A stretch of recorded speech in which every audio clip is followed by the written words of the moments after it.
오늘 우리에게 주시는 하나님의 말씀은 갈라디아서 1장 11절에서 24절 말씀입니다. 아이워시 83페이지에 있습니다.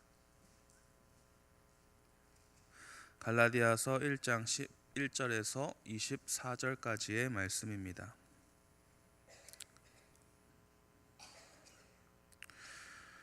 우리 함께 받들어 읽겠습니다. 형제들아, 내가 너희에게 알게 하노니 내가 전한 복음은 사람의 뜻을 따라 된 것이 아니니라. 이는 내가 사람에게서 받은 것도 아니요 배운 것도 아니요 오직 예수 그리스도의 계시로 말미암은 것이라. 내가 이전에 유대교에 있을 때에 행한 일을 너희가 들었거니와 하나님의 교회를 심히 박해하여 멸하고 내가 내 동족 중 여러 영갑자보다 유대교를 지나치게 믿어 내 조상의 전통에 대하여 더욱 그러나 내 어머니의 태로부터 나를 택정하시고 그의 은혜로 나를 부르시니가 그의 아들을 이방에 전하기 위하여 그를 내 속에 나타내시기를 기뻐하셨을 때에 내가 곧 혈육과 의논하지 아니하고 또 나보다 먼저 사도된 자들을 만나려고 예루살렘으로 가지 아니하고 아라비아로 갔다가 다시 다메섹으로 돌아갔노라. 그 후 3년 만에 내가 게바를 방문하려고 예루살렘에 올라가서 그와 함께 15일을 머무는 동안 주의 형제 야고보 외에 다른 사도들을 보지 못하였노라. 보라, 내가 너희에게 쓰는 것은 하나님 앞에서 거짓말이 아니로다. 그 후에 내가 수리아와 길리기아 지방에 이르렀으나 그리스도 안에 있는 유대 교회들이 나를 얼굴로는 알지 못하고 다만 우리를 박해하던 자가 전에 멸하렸던 그 믿음을 지금 전한다 함을 듣고 나로 말미암아 하나님께 영광을 돌리지다. 아멘. 갈라디아 교회에 문제가 생겼습니다. 바울이 떠난 후에 유대주의자로 불리는 그 교사들로 인해서 신앙과 믿음이 계속 흔들리는 중입니다. 신앙이 흔들리다 보니까 바울이 가르친 그 복음 자체가 흔들리고 있습니다. 그리고 신앙이 흔들리다 보니까 이제 그 복음을 전했던 바울까지도 의심하기 시작합니다. 사람이 참 그렇죠. 자신의 그 생각을 다른 이들에게 주입시켜야 할 때에 그 전에 가지고 있었던 그 사람의 생각들을 부정시켜야 그것이 틀렸고 내가 하는 말이 맞다라는 것을 느끼게 해야 하니까 이 분명히 거짓 교사들이 이 사도 바울을 깎아내리고 거짓으로 오히려 오해를 시켰을 것입니다. 그렇게 시간이 흐르다 보니 이 갈라디아 교회 성도들이 신앙이 변질되기 시작합니다. 다른 복음을 믿기 시작하고 또 바울을 의심하기 시작하지요. 이 바울은 자신의 가르침을 잊고 그것에서 진리에서 떠나 너무 쉽게 유혹에 빠진 그 성도들을, 그 교회들을 바로잡기 위해서 이 서신을 썼습니다. 그래서 복음의 진리를 위해서 다시 복음을 알리고 복음의 진리를 다시 가르치고 또한 자신의 이 사도성을 강하게 또 이야기하고 있습니다. 오늘 말씀의 시작도 그렇습니다. 교회와 성도들을 바로잡기 위해서 바울은 복음에 대해서 다시 이야기할 수밖에 없었습니다. 우리 11절 함께 읽겠습니다. 형제들아, 내가 너희에게 알게 하노니 내가 전한 복음은 사람의 뜻을 따라 된 것이 아니니라. 너희들이 오해를 하고 있어도 정말 단단히 오해를 하고 있다라는 얘기입니다. 이 복음은 사람의 뜻으로 따라 된 것이 아니다라는 것을 선포합니다. 이 말은 복음은 이 사람에 의해서 또 사람을 쫓아 된 것이 아니다라는 말입니다. 이어 12절 함께 보겠습니다. 이는 내가 사람에게서 받은 것도 아니요 배운 것도 아니요 오직 예수 그리스도의 계시로 말미암은 것이라. 즉 현재 이 갈라디아 지방에서 활동하는 거짓 교사들이 전하는 그 복음, 그 다른 복음은 사람을 쫓아 나온 것이다라는 것입니다. 그들이 전하는 것은 사람을 쫓아 나온 것이고 바울이 전한 이 복음은 참 복음이고 이것은 사람에게 배운 것도 아니고 또 사람을 쫓은 것도 아니고 나의 이야기가 아니라 오직 예수 그리스도의 계시로 말미암아 된 것이다라는 그 사실을 명확하게 이야기하고 있습니다.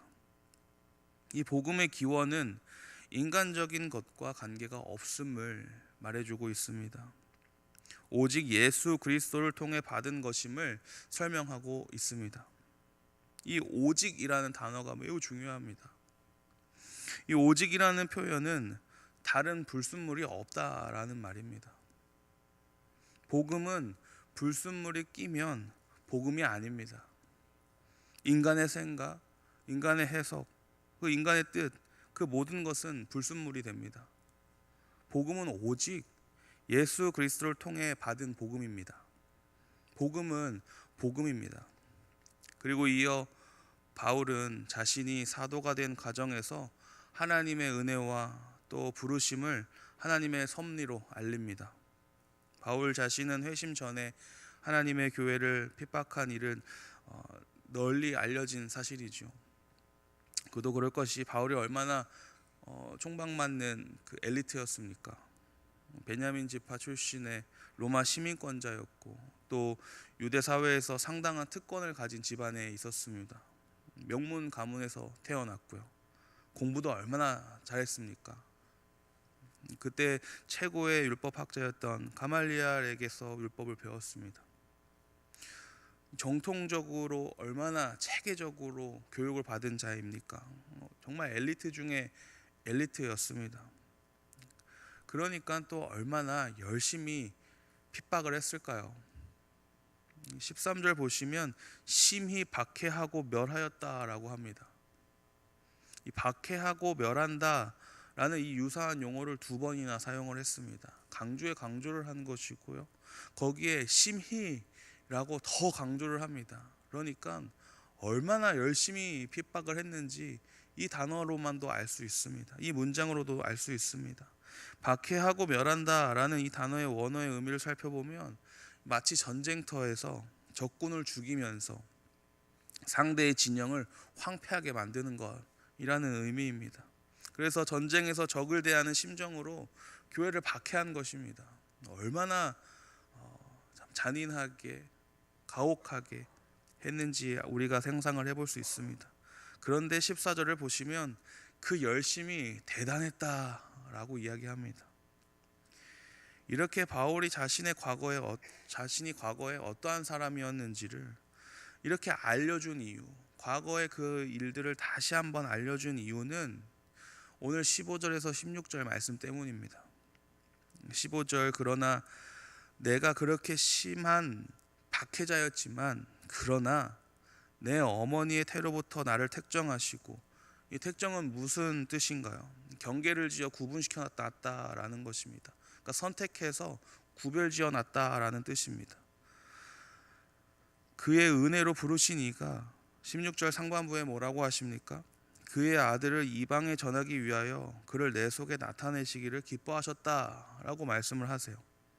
이게 조금 어렵게 느껴지고 하지만요, 쉽게 이야기를 하면 나는 정말 이런 못된 사람이었는데, 나는 정말 못된 사람이었지만 하나님께서 나를 모태에서부터 택정해 두셨고, 그러니까 구별해 두셨고 선택해 두셨고, 그 이유는 하나님의 아들이신 예수 그리스도를 이방인들에게 전하기 위함이다 라는 고백입니다.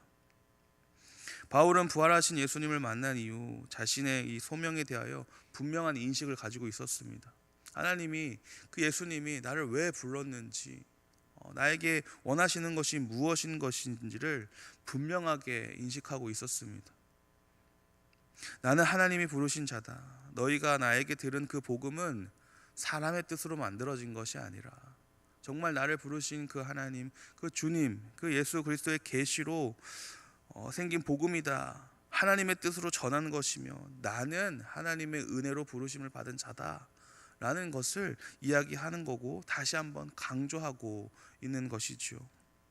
부르심에 있어서 인간의 자격을 논하는 이들에게 하나님의 부르심은 오직 은혜이다 라는 것을 일깨워 줍니다. 하나님의 은혜에 감사하며 해야 할 일을 하고 있으며 너희도 그것들을 깨달아야 한다라는 것을 강력하게 이야기하는 겁니다. 이 바울이 쓴 이 편지를 상상해 보면 얼마나 격하게 표현을 했을까요? 울분을 토했을 겁니다. 다시 낭떠러지로 떨어져 가고 있는 그 성도들을 바라보면서 얼마나 다급했을까요? 그러니 이제 그 교직 교사 앞에서, 다른 복음 앞에서 흔들리지 말고 오직 은혜로 불러주시는 그 하나님 앞에, 그 예수 그리스도 앞에 온전히 서 있으라는 이 바울의 감정적인 호소입니다. 그런데 여러분, 이 바울의 호소가 비단 갈라디아 교회에만 외치는 것일까요? 지금 우리에게 더 강력하게 외치는 것 같지 않습니까? 앞서 말씀드린 것처럼 이 갈라디아 교회에는 다른 복음을 전하는 거짓 교사들이 난무했습니다. 그들은 예수 그리스도의 십자가만으로는 충분하지 않다고 이야기합니다. 복음에 불순물을 첨가시킵니다. 그리고 그것이 옳은 것이다 라고 외치지요. 복음의 그 정결함을 흐리고 사람의 마음을 혼란스럽게 하여서, 그리고 또 심지어 그 바울을 거짓으로 내몰기까지 하면서 자기네들의 그 거짓 주장을 합니다. 우리가 살아가고 있는 이 세상, 이 땅은 어떠한가요? 크게 다른 것 같지 않습니다. 세상은 끊임없이 우리 귀에 다른 복음을 속삭이지요. 우리가 알고 있는 그 복음에 다른 것을 첨가시키려고 합니다. 우리에게 오직 예수 그리스도 아니면 안 되는데, 예수 그리스도 없으면 아무것도 되지 않는데, 예수 그리스도가 없어도 될 것 마냥 우리에게 속삭입니다. 세상의 가치관을 복음에 접합시킵니다. 성공이 행복이다, 자신을 높여야 된다, 내가 원하는 복음을 가져라. 그러니 하나님보다 사람의 인정을 더 바라보게 만들고, 복음을 내가 잘해서 받는 것처럼 착각하게 만듭니다. 내가 무언가를 잘해서 하나님이 나를 부르신 것처럼, 내가 선택받은 것처럼 그렇게 착각하게 만들어 버립니다. 그러나 오늘 말씀은 우리에게 정확하게 이야기해 주십니다. 복음은 오직 예수 그리스도의 계시를 통해서 받은 것이고, 그리고 오직 은혜로 우리를 복음 전달자로 택정하셨다라는 말씀입니다. 아멘이십니까? 그렇습니다, 여러분. 우리를, 그 복음을 이 땅에 전하도록 하나님은 우리를 택정하셨습니다. 우리가 그냥 살아가고 있는 것이 아닙니다. 우리에겐 참 중요한 임무가 있습니다. 하나님이 우리를 택정하신 이유가 있습니다. 우리가 이 하루의 시작을 괜히 피곤하게 이 새벽의 아침 하나님께 예배를 드리면서 시작하는 것이 그냥 하는 것이 아닙니다. 우리를 하나님께서 오직 은혜로 택정하셨기 때문에 부족하고 한없이 초라한 우리를 부르셨다라는 것을, 그냥 은혜로 부르셨다라는 것을 기억하기 위해 이 자리에 모이는 것입니다. 그리고 그 복음을 들고 나아가기 위해, 하루의 시작을 그 복음으로 나아가기 위해 우리가 이 자리에 있는 것이죠. 가정에서, 일터에서, 우리의 삶 속에서 나를 부르신 하나님의 전적인 은혜를 기억하고 귀하고 그 귀한 그 복음을 모든 이들에게 전해야 합니다. 그런 저와 여러분이 되기를 축복합니다. 바울이 그런 삶을 살았더니, 그렇게 했더니 24절 말씀에 뭐라고 고백을 하나요? 나로 말미암아 하나님께 영광을 돌리니라. 사람들이 복음을 전하는 그 바울을 보고 이야기하는 것입니다. 바울이 저런 사람이 아니었는데, 바울이 저런 사람이 아니었는데 갸우뚱 하는 거예요. 야, 바울 안에 하나님이 계시는구나. 바울 안에 하나님의 은혜가 있구나. 예수 그리스도의 사랑이 있구나. 이렇게 바울을 보고 모든 사람들이 하나님께 영광을 올린다라는 말입니다. 변화될 수 없을 것으로 보였던 그 사람이, 정말 독하고 악독하게 보였던 그 사람이 하나님의 은혜로 변화된 것을 보면서, 그것을 보게 되면 그것은 하나님께 영광을 올릴 수밖에 없다라는 말이죠. 그러니 여러분, 사람들이 우리를 보고, 삶 속에서 생활하고 있는 우리를 보고, 우리가 조금 보잘것 없어 보여도 저 사람 안에 하나님이 계시는구나, 저 사람 안에 하나님의 은혜가 있구나, 정말 참된 복음을 지닌 자구나, 예수 그리스도의 사랑이 있구나 하면서 함께 하나님께 영광을 올릴 수 있도록 우리는 살아가야 한다라는 것입니다. 그렇게 살아가는 저와 여러분이 되기를 축복합니다. 거짓 복음이 넘쳐나는 이 시대, 더욱 복음의 본질을 붙잡기를 소망합니다. 하나님의 은혜로 부르심을 받았다라는 이 귀한 사실을 우리가 기억하기를 소망합니다. 이에 감사와 순종으로 하루하루를 살아가고 그 매일의 삶 속에서 하나님께만 영광 올리는 저와 여러분이 되기를 축복합니다. 함께 말씀